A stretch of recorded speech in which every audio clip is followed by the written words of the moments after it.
Di suasana glamping Menoreh. Baik, kita mau nambah satu lagi. Oh, paling atas? Iya. Udah pada cair. Tapi bawah mau masih. Baik, aku tambahin sampai berapa? Iya, boleh. Sini buat satu tadi enggak asam sih. Tapi masih ini banget sih. Masih ada es batu. Masih bagus, Pak.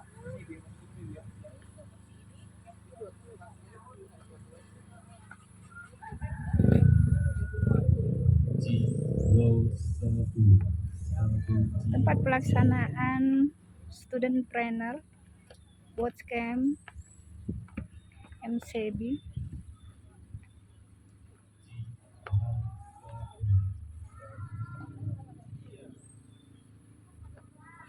Di glamping Menoreh. Ini suasana di sini dingin ya, dingin sekali. Di bukit itu kegiatan student trainernya. Ini untuk tenda-tenda diperlihatkan. Nah, itu di bawah. Ini untuk tenda-tendanya tertutup.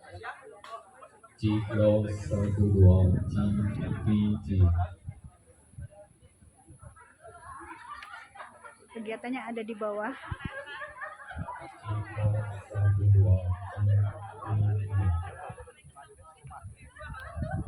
Wabarakatuh.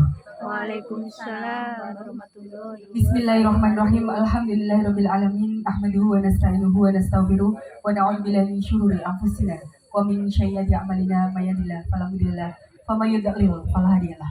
Rabbi shrah li sadri wa yassir li amri wa hlul 'uqdatam min lisani yafqahu qawli. Amma ba'd. Yang terhormat keynote speaker Menteri Pariwisata dan Ekonomi Kreatif Bapak Dr. Haji Sandiaga Salahuddin Uno, segenap narasumber Dirjen IKMA Kementerian Perindustrian RI, dalam hal ini diwakili oleh Bapak Iwan Indrawan STMM, Asisten Deputi Pengembangan Teknologi Informasi dan Inkubasi Usaha Kementerian Koperasi dan UKM Ibu Christina Agustin API MM, Founder Pringsewu Resto Corp sekaligus pengusaha Muhammadiyah Bapak Insinyur Bambang Priyadi MM, Bapak Dr. Agung Danarto Ketua PP Muhammadiyah,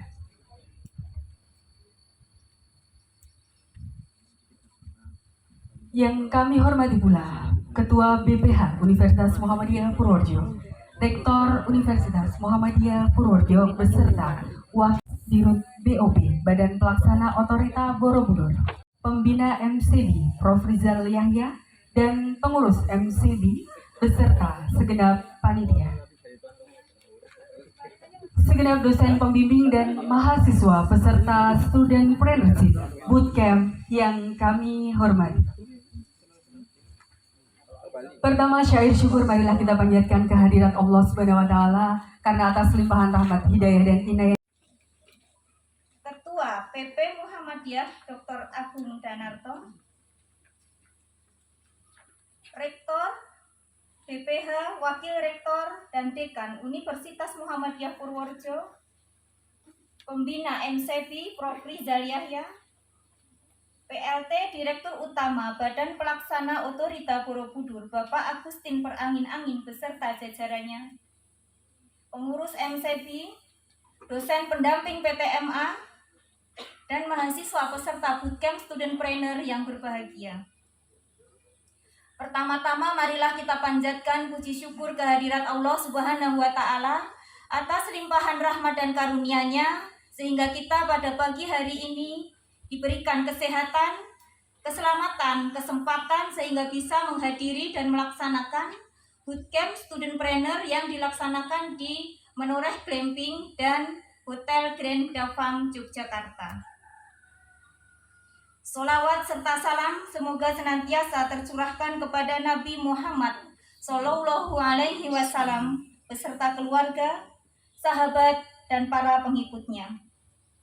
Bapak, Ibu, dan hadirin yang berbahagia, kegiatan Bootcamp Studentpreneur pada tahun 2023 ini mengangkat tema generasi ekopreneur mendukung pariwisata hijau.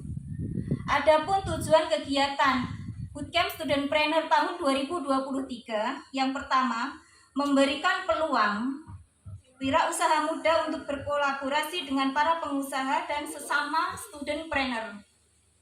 Yang kedua, mencetak pengusaha muda yang dapat membuka lapangan pekerjaan dan meningkatkan pertumbuhan ekonomi. Dan yang ketiga, membuka peluang studentpreneur untuk mendapatkan investor. Bootcamp Studentpreneur yang dilaksanakan di tahun 2023 ini diikuti seluruh PTMA se-Indonesia yang tergabung dalam MCB dengan jumlah peserta 54 mahasiswa. Kegiatan bootcamp ini dilaksanakan di 2 lokasi. Yang pertama di Menoreh Glamping dengan kegiatan pendalaman materi bersama narasumber utama. Kemudian yang kedua dilanjutkan dengan mentoring bersama fasilitator dari MCB. Kegiatan kedua dilaksanakan di Hotel Grand Davang Signature Yogyakarta dengan materi diskusi inspiratif bersama entrepreneur muda Ahdiat Nurhartata, Creative Manager Lazada Indonesia, Antonius Bong, co-founder Bobo Box, dan Bapak Dr. Gatot Supangkat dari MLHPP Muhammadiyah. Kegiatan ini akan dilanjutkan dengan presentasi di hadapan investor dengan dipilih 10 studentpreneur terbaik. Kebahagiaan bagi kami, Universitas Muhammadiyah Purworejo diberikan kesempatan sebagai tuan rumah dalam pelaksanaan Bootcamp Studentpreneur. Semoga kegiatan ini berjalan dengan lancar, bermanfaat, penuh dengan keberkahan dari Allah Subhanahu wa Ta'ala, serta mampu mendukung PTMA dalam berkontribusi untuk melahirkan wirausaha muda di lingkungan kampus. Apabila kami selaku tuan rumah dalam pelaksanaan kegiatan ini banyak kekurangan, kami mewakili Universitas Muhammadiyah Purworejo mohon maaf yang sebesar-besarnya. Demikianlah laporan kegiatan ini kami sampaikan. Terima kasih. Wassalamualaikum warahmatullahi wabarakatuh. Astaghfirullah wa na'udzubillahi min syururi anfusina wa min sayyiati a'malina may yahdihillahu fala mudhillalah wa may yudhlil fala hadiyalah. Asyhadu an la ilaha illallah wa asyhadu anna Muhammadan abduhu wa rasuluh, amma ba'd. Yang kami hormati Menteri Pariwisata dan Ekonomi Kreatif Dr. Haji Sandiaga Uno, Ketua PP Muhammadiyah Bapak Haji Agung Danarto MAG, Bapak Agustin Pelanggan yang kami hormati pula, Ketua BPH UM Purworejo yang kami hormati, Dirjen Hikmah Kementerian Perindustrian. La ilaha illallah wa asyhadu anna Muhammadan abduhu wa rasuluh. Amma ba'du. Yang kita hormati bersama Menteri Pariwisata dan Ekonomi Kreatif Bapak Dr. Sandiaga Salahuddin Uno, dan segenap narasumber, diantaranya adalah Dirjen Hikmah Kementerian Perindustrian Republik Indonesia yang dalam kesempatan kali ini diwakili oleh Bapak Iwan Indrawan STMM, Asisten Deputi Pengembangan Teknologi Informasi dan Inkubasi Usaha Kementerian Koperasi dan UKM, Ibu Christina Agustin MM, kemudian Bapak Agustin Prangin-Angin, Direktur Badan Otorita Borobudur. Kami tadi menduga Badan Otorita Borobudur itu adalah pengelola Candi Borobudur. Nah, untung tadi Pak Bisma menjelaskan ke kami, ternyata kalau pengelola Borobudur itu ada BUMN sendiri, kemudian Badan Otorita Borobudur ini seperti kanwil kalau di kementerian yang lain untuk Kementerian Pariwisata dan Ekonomi Kreatif gitu ya. Pariwisata ekonomi kreatif, jelas sekali kaitannya menjadi sangat jelas sekali ya, sangat jelas sekali. Terima kasih sudah hadir Pak Agustin, juga Pak Bisma Jarmika, Direktur Industri Pariwisata dan Kelembagaan Kepariwisataan. Pak Rektor, Pak Dr. Teguh Wibowo, Ketua BPH, Pak Sartu, Wakil Rektornya juga agak komplit tadi ya, ada beberapa tadi, ya Alhamdulillah, ya, perempuan luar biasa. Ya. Bu Endang Rudiatin, Ketua NCB, kemudian segenap Dekan Fakultas Ekonomi dan Bisnis Perguruan Tinggi Muhammadiyah dan Aisyah, kemudian juga segenap dosen pendamping yang hadir di kesempatan kali ini, dan tentu juga para mahasiswa peserta bootcamp studentpreneur yang hadir di tempat yang luar biasa ini. Ini tempat baru, ininya baru. Mungkin tahun lalu di sini ini masih semak belukar di sini ini. Ya. Alhamdulillah hari ini sudah berkembang menjadi tempat yang seperti ini. Artinya ini kan bisa menjadi membukakan wawasan bagi kita, satu tempat yang mungkin semula tidak ada artinya, tapi kalau diupayakan, ada pengusahanya, ada entrepreneurnya. A'udzu billahi minasyaitonir rajim.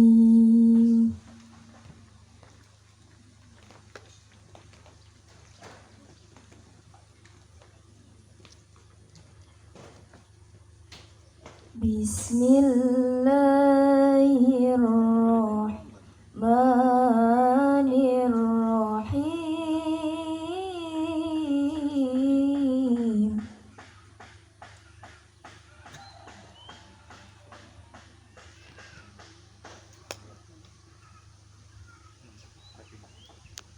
Ya ayyuhalladzina amanu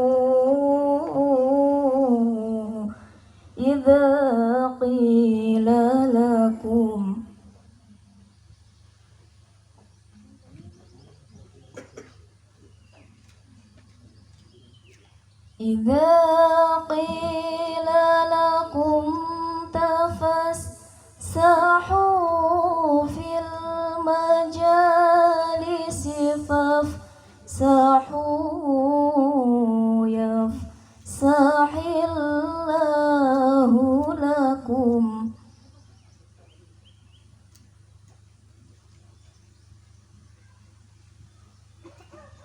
Wa idza qila ansuzu fansuzu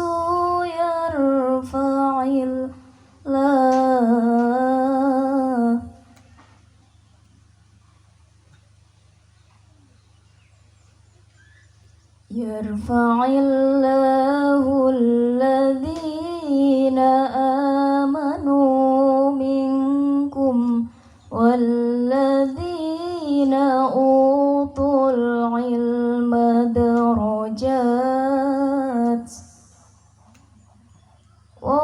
Wallahu bima ta'maluna khabir.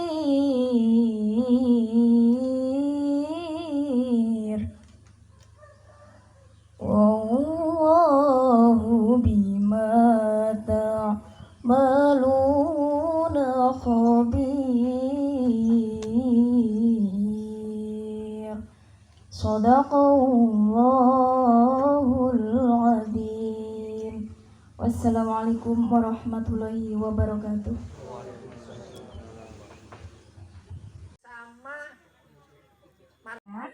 Oke, tangannya boleh di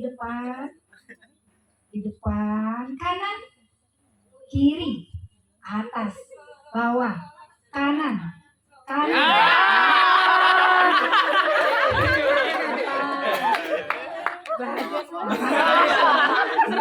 Ada yang kalah bahagia.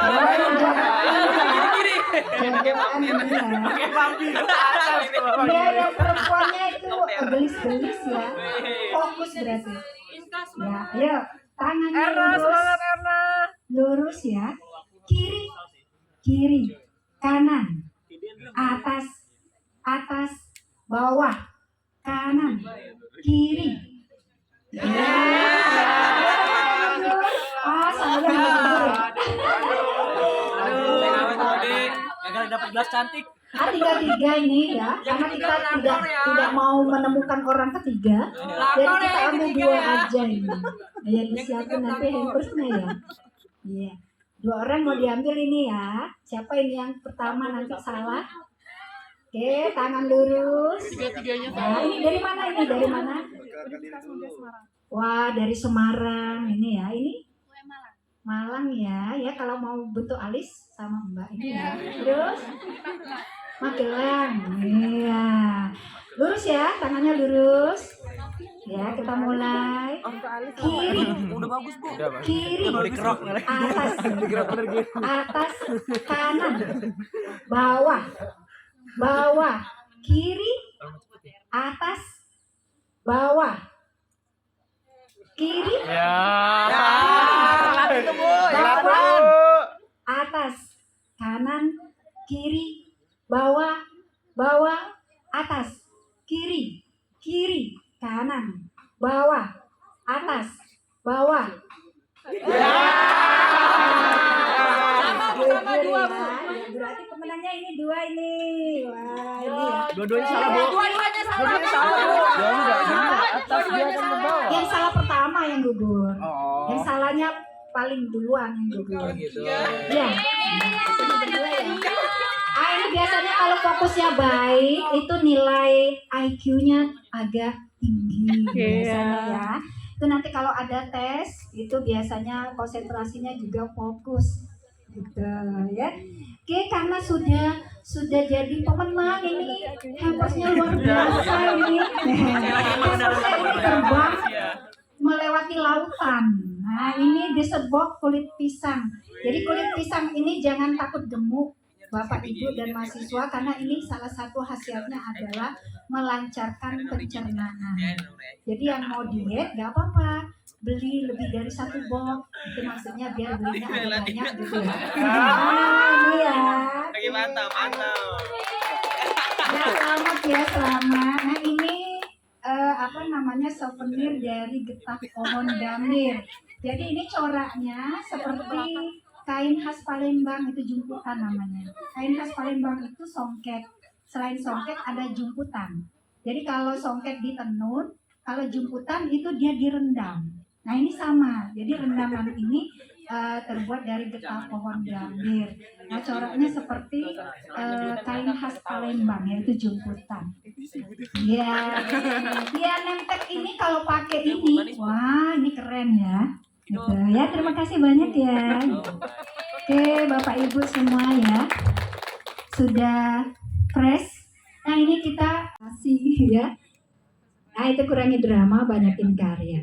Nah, pengalaman beliau itu di PT Sinarmas, kemudian di PT Vision Flag, dan juga di Disperindak Koperasi Kabupaten Purbalingga, kemudian di Disperindak Provinsi Jawa Tengah.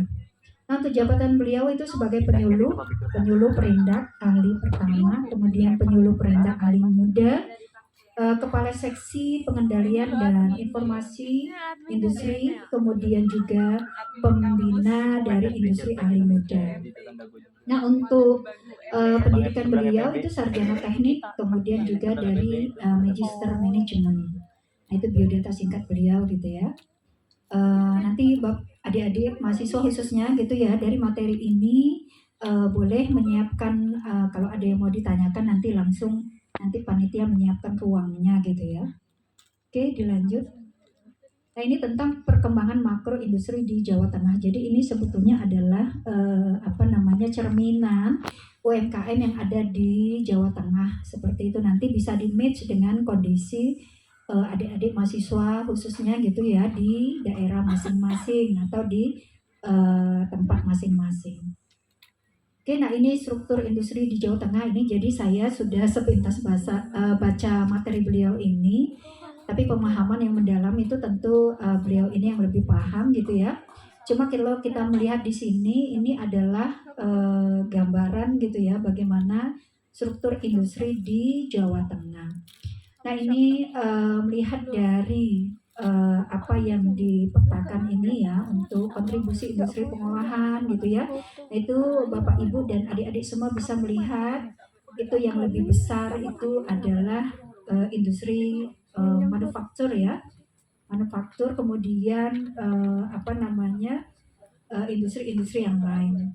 Nah, kemudian juga tren kontribusi industri pengolahan itu bisa dilihat itu juga berfluktuatif gitu ya untuk Jawa Tengah. Jadi ada peningkatan, ada stuck juga, dan ada terjadi penurunan.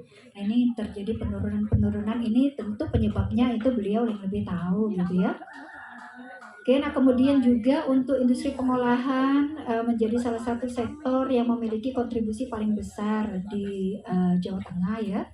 Kemudian dominasi industri pengolahan itu sudah menjadi tren sejak dulu itu di Jawa Tengah sejak tahun 2014. Nah, ini gambaran saja, gambaran kondisi struktur industri di Jawa Tengah. Nah itu kemudian perkembangan ekspor Jawa Tengah ini Bapak Ibu lihat boleh dilihat progresnya gitu ya. Ada terjadi peningkatan, kemudian terjadi sedikit penurunan itu di di dalam progresnya itu, dan peningkatan yang sangat tajam gitu ya di akhir dari data ini ya. Untuk tahun itu sepertinya tidak, untuk tahun 2017 sampai 2021. Oke, boleh dilanjut gitu ya. Nah ini struktur industrinya, jadi adik-adik mahasiswa boleh dilihat di situ. Sebetulnya kalau kita melihat secara keseluruhan gitu ya, tidak cuma di Jawa Tengah, perkembangan industri itu lebih lebih lambat tumbuh kembangnya gitu ya. Kita lebih banyak didominasi oleh UMKM sebetulnya. Nah ini menunjukkan daya berusaha dan juga tingkat pendapatan masyarakat kita itu secara keseluruhan. Nah kalau kita lihat dari struktur industri di Jawa Tengah itu boleh dilihat progresnya itu berfluktuatif ya. Karena kita juga kan ada kondisi-kondisi pandemi gitu ya yang melanda Indonesia. Nah itu kebanyakan juga industri-industri mengalami penurunan pada kondisi itu gitu ya. Kemudian terjadi peningkatan, ada penurunan lagi itu ya. Jadi ada fluktuasinya seperti itu ya.